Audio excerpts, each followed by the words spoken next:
chroniques du mois d'août, je les enchaîne toutes aujourd'hui, donc je suis habillée pareil, c'est normal.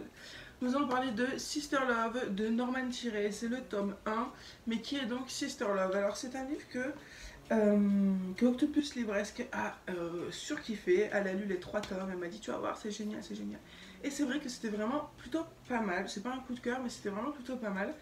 Donc du coup Sister Love est une héroïne et en fait elle va se faire embrigader dans une équipe de super-héros mais qui ne le sont pas vraiment parce qu'ils ont été modifiés génétiquement. Elle, c'en est une vraiment. Et en fait tout le suspense va partir du fait de savoir d'où lui viennent ses pouvoirs en fait. Et premier point positif que j'ai trouvé, c'est les pouvoirs de Sister Love qui m'ont plutôt touchée parce que quand on parle super-héros, on s'attend à de la super force, on s'attend à ce qu'ils volent, à ce qu'ils deviennent invisibles, à ce qu'ils jettent des flammes, des choses, voilà, des choses bateaux, enfin des choses qu'on voit partout. Et là en fait les pouvoirs de Sister Love, je vais pas vous spoiler, mais je les ai trouvés vraiment très touchants et très originaux. Ensuite, gros point positif aussi que j'ai dit à l'auteur, c'est que moi j'aime beaucoup les livres où il y a une partie présent, une partie passée, parce que je trouve que le passé est souvent beaucoup plus intéressant que le présent. Parce qu'on va dans une autre époque, on apprend des choses vraiment très importantes sur le personnage. Et du coup, dans ce livre, c'est ce qui m'a vraiment beaucoup plu parce qu'on va suivre du coup Sister Love dans son passé. On va un peu comprendre la personne qu'elle est devenue dans le présent. Et voilà, en plus on voyage, on va dans différents pays, on rencontre différents personnages, on entre vraiment dans la personnalité et dans le cœur du personnage. Et ça c'était vraiment vraiment chouette. J'ai vraiment beaucoup aimé ça parce que ça donnait une toute autre dimension d'un super-héros.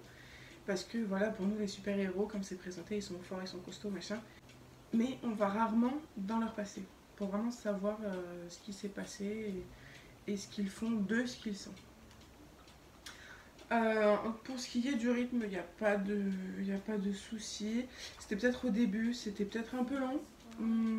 Parce qu'on voyait pas trop où on voulait nous emmener. Et c'est là qu'en fait que les passages du passé ont ramené ce petit rehaussement de rythme. Voilà, ça nous donnait un petit peu du peps, ces retours dans le passé. Et après, à partir de la deuxième moitié du roman, tout est allé très vite parce qu'il y a eu des enchaînements d'événements qui ont fait que qu'il fallait de l'action en fait, il y avait de l'action. Mais bon, c'est un premier tome, donc je pense que c'est normal que ça soit un peu plus introductif. Il y a 2 autres tomes, donc là aussi je reste, je reste sur mon avis actuel sans me poser forcément trop de questions parce que les réponses, je les aurai forcément dans le tome 2 et 3. Ils sont aussi sur Simplement Prose, donc une fois que j'aurai vraiment terminé, je les ai comptés, mes 21 livres de service presse, là je me poserai et je terminerai cette trilogie qui est quand même très prometteuse, je trouve, pour tous les points positifs que je vous ai présentés.